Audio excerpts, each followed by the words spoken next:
అందరికీ నమస్కారం. నేను మీ బీసరెడ్డి. దయచేసి ఈ వీడియో చాలా ఇంట్రెస్టింగ్‌గా ఉంటది. చివరి వరకు చూడండి. ఇప్పటివరకు ఎవరన్నా నా ఛానల్ సబ్స్క్రైబ్ చేసుకోకపోతే వెంటనే సబ్స్క్రైబ్ చేసుకొని మీ వంతుగా నాకు సపోర్ట్ చేస్తారని ఆశిస్తాను. మాది నెల్లూరు జిల్లా అల్లూరండి. నేను ప్రెజెంట్ అయితే ఆ ఊర్లో ఉండట్లేదు. 15 ఏళ్ళు అయిపోయింది ఆ ఊరు వదిలిపెట్టి వేరే దగ్గర బతుకుతున్నాను. కానీ కన్న తల్లి మీద ఏ విధంగా మనకి ప్రేమ ఉంటదో, మనం పుట్టిన ఊరి మీద ప్రాణం ఉంటది.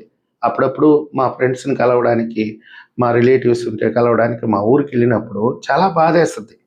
కనీసం రోడ్డు గూడా లేదు. మొత్తం గుంతలమయం. ఎళ్ళలేనటువంటి పరిస్థితి. కారులో పోతే కారు గూడా రిపేర్ వచ్చే పరిస్థితి. అయితే మా ఊరోళ్ళు పాపం ఎవ్వరిని అడగరు, ఇబ్బంది పెట్టరు. ఒకవేళ రోడ్డు బాగలేకపోతే కింద దిగి నడిచైనా ఎళ్ళిపోతారు. లేదా ఇంకేదన్నా మార్గం ఉంటే ఇది 15 కిలోమీటర్లతో పోతే వస్తదనుకుంటే ఒక 30 కిలోమీటర్లైనా తిరుక్కొని ఎళ్తారు. అక్కడ 2 సార్లు వరుసగా వైఎస్ఆర్‌సీపీయే గెలిచింది ఎమ్మెల్యే గారు. ఎమ్మెల్యే గారు కూడా చాలా సౌమ్యులు. తప్పుపట్టాల్సిన విషయం లేదు. కాకపోతే ఏం చేస్తాడు? ఆయనకి ముఖ్యమంత్రి అపాయింట్‌మెంటే దొరకదు. లేదా మంత్రుల అపాయింట్‌మెంట్ దొరికి ఉండకపోవచ్చు. లేదా కొంత నెగ్లిజెన్స్ ఉండొచ్చు. మిగతా విషయాల్లో బాగానే చేశాడు.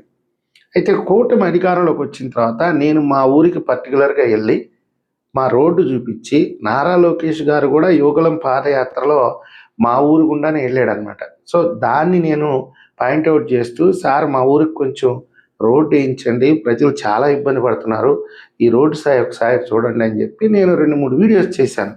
అది మా ఎమ్మెల్యే గారు తెలుసుకొని కొంచెం కనికరించి ఆయన ఎమ్మటే రోడ్డు కార్యక్రమం అయితే స్టార్ట్ చేశాడు. ఇప్పుడు అందుబాటులోకి వచ్చింది. అద్భుతంగా ఉంది. నాకు కూడా చాలా సంతోషం వేసింది. ఎవరి వల్లైనా కానీ ఆయన స్వతహాగా మా ఎమ్మెల్యే గారు అనుకోనైనా రోడ్డు వేయించాడు నెల్లూరు కంటే చాలా గొప్ప విషయం. అయితే ఈ విషయాన్ని పక్కన పెట్టండి. మా ఊరికి 15 కిలోమీటర్ల దూరంలో అంటే మా పొలాలు కూడా అక్కడ ఉన్నాయి. సాగర్ డిఫెన్స్ సిస్టమ్ అక్కడికి వస్తుందనే వార్త నాకు తెలిసింది ముందాడే. నేను చాలా సంతోషపడ్డాను. ఎందుకని మా ఊరు అభివృద్ధికి ఆమడ దూరంలో ఉంది. ఏ బంగ్లాదేశో, పాకిస్తానో, ఆఫ్ఘనిస్తానో ఉన్నట్టుంటది అది. ఆంధ్రప్రదేశ్లో ఉన్నట్టుండదు. మా ఎమ్మెల్యే గారు వచ్చిన తర్వాత కొంచెం అభివృద్ధి అనేది చూస్తుంది ఆ ప్రాంతం మొత్తం. అయితే నాకు ఆశ్చర్యం వేసింది. మా ఊరు దగ్గర ఏంది ఇంత పెద్ద ప్రాజెక్టు పెట్టడం ఏంటి? అసలు ఇది జాతీయ స్థాయి ప్రాజెక్టు. ఆ సరౌండింగ్స్‌లోనే అసలు ఎలాంటి ప్రాజెక్టులు లేవు.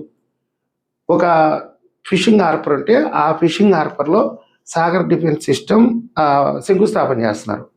దీనివల్ల ప్రయోజనం ఏంటంటే సముద్రంలో చొరబాటుల్ని నియంత్రించడం, సముద్రంలో ఎక్కడెక్కడైతే చేపలు ఎక్కువగా ఉన్నాయో అవి కనిపెట్టి చెప్పొద్దనమాట. ఇది మత్స్యకారులకి చాలా ఉపయోగం. పైగా మత్స్యకారులు ఎవరన్నా సముద్రంలో ఎక్కడన్నా ఇరుక్కుంటే వీళ్ళకి కానీ ఇంటిమేట్ చేస్తే వాళ్ళు ఏ ప్లేస్లో ఉన్నారనేది కూడా ఈ డ్రోన్ సిస్టమ్ అనేది కనిపెడుతుంది. వాళ్ళని సేఫ్గా సెక్యూర్గా తీసుకొని వస్తుంది. పైగా ఇండియన్ నేవల్కి ఇది అనుసంధానమైనటువంటి ప్రాజెక్టు. దీనివల్ల ఒక 500 ఉద్యోగాలు వస్తాయి అనేది గవర్నమెంట్ చెప్తుంది. 500 ఉద్యోగాల సంగతి పక్కన పెట్టేయండి. ఆ పరిసర ప్రాంతాల్లో ఒక జాతీయ ప్రాజెక్టు కూడా లేదు. అలాంటిది ఒక జాతీయ ప్రాజెక్టు వస్తుంది. దానికి అనుసంధానంగా ఇంకొక 2, 3 ప్రాజెక్టులు వస్తాయేమో. నేను చాలా సంతోషపడితే మా ఊరు నుంచి నాకు తెలిసిన వాళ్ళు కొంతమంది ఫోన్ చేశారు. ఇది నారా లోకేష్ గారి బినామీ కంపెనీ అంట కదా! నారా లోకేష్ గారు ఒక 25 ఎకరాలు ఆక్రమించేసాడంట కదా! ఆ ఫిషింగ్ హార్బర్‌ని ఆయన సొంతం చేసుకోవడం కోసం ఇలాంటి చిన్న కంపెనీ పెడుతున్నాడంట కదా! ఏం చెప్పాలి వాళ్ళకి మీరే చెప్పండి. ఒక డిఫెన్స్ సిస్టమ్ తీసుకొచ్చి అక్కడ పెడుతున్నారు. దేశ రక్షణ రంగానికి సంబంధించినటువంటి ఒక సంస్థ అక్కడికి వస్తుందనంటే సంతోషపడాల్సింది పోనిచ్చి ఇలాంటి ప్రశ్నలు వేస్తున్నారంటే అక్కడ కొంతమంది వాళ్ళని తప్పుదారి పట్టించారు. వెంటనే మన మాజీ ముఖ్యమంత్రి వర్యులు గౌరవనీయులు జగన్మోహన్ రెడ్డి గారు అక్కడ ఒక బహిరంగ సభ ఏర్పాటు చేసి, నేను అధికారంలోకి వస్తే దీన్ని పీకి పక్కన పెట్టేస్తాను. తమరు 5 సంవత్సరాల్లో అధికారంలో ఉండి కూడా మా ఊరికి రోడ్డు కూడా లేదు. అలాంటిది రోడ్డు వేశారు కూటమి అధికారంలోకి వచ్చిన తర్వాత. జాతీయ స్థాయిలో ఒక ఒక సంస్థను తీసుకొచ్చి అక్కడ పెట్టారంటే సంతోషపడాల్సింది పోనిచ్చి, అక్కడ ప్రజల్ని ఎడ్యుకేషన్ చేయాల్సింది పోనిచ్చి, ఇలా ఇది ఒక తప్పుడు ప్రాజెక్ట్ అని చెప్పి విష ప్రచారం చేస్తున్నారంటే ఇప్పటికీ నాకు అర్థం కావట్లేదు. సరే, వాళ్ళ కర్మ, మనం చేయగలిగింది ఏం లేదు. ఆ ఊరు ఎటుపోయినా నేను చేయగలిగింది కూడా ఏం లేదు. అది ప్రభుత్వ పెద్దలు, పార్టీ పెద్దలు తీసుకోవాల్సినటువంటి నిర్ణయం. నేను వాస్తవంగా చాలా షాక్ అయినటువంటి ఇంకొక విషయం ఏంటంటే, భారతదేశంలో రక్షణ రంగానికి సంబంధించి ప్రతి రాష్ట్రము ఎంతో కొంత పార్టిసిపేట్ చేస్తుంది. ప్రతి రాష్ట్రంలో ఉన్నాయి వీటికి సంబంధించి. అంటే ఆయుధాలకు సంబంధించి తయారీ సంస్థలు, అంటే ఈ రక్షణ రంగానికి సంబంధించి ఎయిర్ బేస్లు కొన్ని దగ్గర ఉన్నాయి. తర్వాత వచ్చి ఈ రక్షణ రంగ ఉత్పత్తుల్ని తయారు చేసేవాళ్ళు కొన్ని దగ్గర ఉన్నారు. పరిశోధన కేంద్రాలు ఉన్నాయి, హైదరాబాద్లో కూడా ఉన్నాయి. ఇన్ని ఉంటే మన ఆంధ్రాలో ఒక్కటి కూడా లేదేంటి?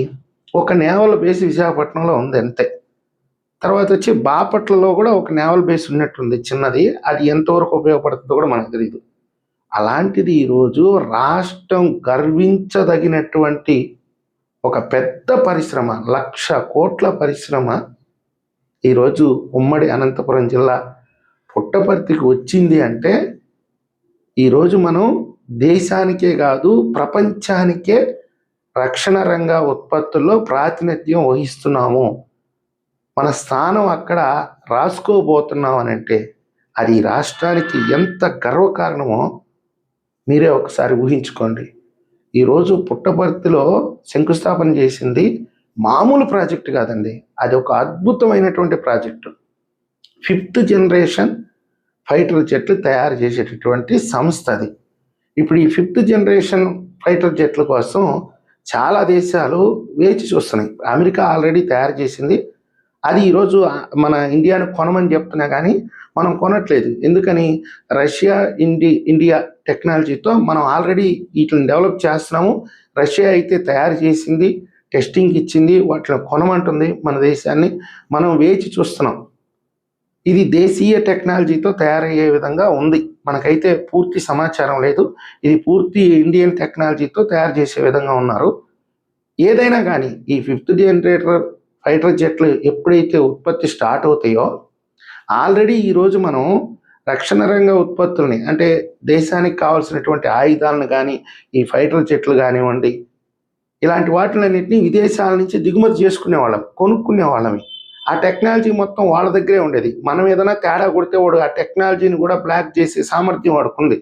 అలాంటిది ఈరోజు మనం ఫిలిప్పీన్స్, ఆర్మేనియా ఇలాంటి దేశాలకి ఎగుమతి చేస్తున్నాం. ఆఫ్రికాలో కొన్ని దేశాలకి, దాదాపుగా 20 దేశాలకి ఈరోజు మనం రక్షణ రంగ ఉత్పత్తులను ఎగుమతి చేస్తున్నాం. దాని ద్వారా ఆదాయం సంపాదించుకుంటున్నాం. ఈ 5th జనరేషన్ ఫైటర్ జెట్లు కానీ అనంతపురంకి వస్తే ఆంధ్రప్రదేశ్ చరిత్రే మారిపోద్దండి. ఇది మామూలు కాస్ట్ కాదు. ఒక ఫైటర్ జెట్ 5,000 కోట్లు ఏదో ఉంటుంది. దాదాపుగా 10 సంవత్సరాల్లో ఈ ఫైటర్ జెట్లు కూడా అందుబాటులోకి రావచ్చు. ఈ ప్రాజెక్టుని నారా లోకేష్ గారు పట్టుబట్టి మరి రాజ్నాథ్ సింగ్ గారి దగ్గర కూర్చొని, ఇది మా ఆంధ్రాకి రావాలి, ఇది మాకు గర్వకారణం, మాకు ఉద్యోగాలు వస్తాయి, దీనికి అనుబంధంగా కొన్ని వేల కంపెనీలు వస్తాయి అక్కడ మొత్తం. అంటే వస్తు తయారీ పరిశ్రమలు వస్తాయి, చాలా వస్తాయండి. ఇది గగనతలాన్ని ఛేదించే దాంట్లో నెంబర్ 1 ఈ 5th జనరేషన్ ఫైటర్ జెట్లు. మీకు ఒక చిన్న ఉదాహరణ చెప్తాను. హిందూ మహాసముద్రంలో ఇది ఒక విన్యాసాలు జరిగినాయి. ఈ నేవల్ బేస్ విన్యాసాలు జరిగితే ఇంగ్లాండ్ వాడు ఒక కన్నేసాడు. ఈ ఆపరేషన్ సింధూర్ జరిగినప్పుడు ఎలా పోయి వీళ్ళు పాకిస్తాన్లోకి పోయి కొట్టారు, వాళ్ళు ఎలా పాకిస్తాన్ వాళ్ళు ఇండియాలోకి రాలేకపోయారు అంటే వీళ్ళ దగ్గర రాడార్ సిస్టమ్ ఎంత బలంగా ఉంది అనేది చెక్ చేయడం కోసం ఆల్రెడీ 5th జనరేషన్ ఫైటర్ జెట్లని కొనమని అమెరికా ఒక పక్క మనల్ని ఒత్తిడి చేస్తుంది. కానీ మన ప్రభుత్వం అయితే వినట్లేదు. సో మనల్ని ఎద్దేవా చేయడం కోసం ఇంగ్లాండ్ ఫైటర్ జెట్ ఒకటి ఇండియాలోకి వచ్చింది. రావడంతో జామ్ అయిపోయి త్రివేంద్రంలో కూలబడిపోయింది. అది కూర్చుంది గమ్ముగా. ఇప్పుడు కూడా దాన్ని వాళ్ళు రిపేర్ చేసుకోలేక దాన్ని ట్రాన్స్పోర్ట్ విమానంలో వేసుకొని ఎత్తుకొని వెళ్ళారు వాళ్ళు. అంటే అంత బలమైనటువంటి రాడార్ వ్యవస్థ మన దేశానికే సొంతం.